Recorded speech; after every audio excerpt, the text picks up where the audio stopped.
Dan Deming of KKM Financial joins me now for the Trader Rundown. And what a week ahead we have. We have earnings and a Fed meeting. What will matter more to the market?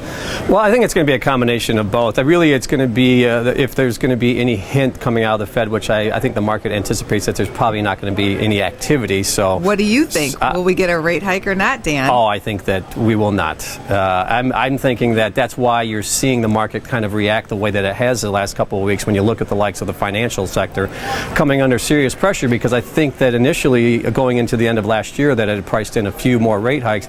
Now that those hikes seem to be coming off the board, I think that's why you're seeing the pressure in the financial sector coming in the beginning of this year. Oh, people are now saying June for the possibility of a hike. I would say that if they do one this year, I think that will be probably pushing it, honestly, given that's my personal opinion right now, is that I think that they're really going to be on hold here until we see some stabilization across the globe. Dan, have we found a bottom in this market yet? Well, it is interesting, Angie. When you look at what took place last week, we saw the market, the SPX, I look at that 1812 level, that was the low, and that was the intraday low Wednesday. It did feel, the sense on the floor for those couple hours on Wednesday when the market was on its lows, that it did feel a bit like a capitulation, a little bit of like the anxiety reservoir had really filled up there for the intraday, and so we're seeing the market react very positively, to that. We'll have to be interested to see if it can carry that momentum into this week. Will oil still matter?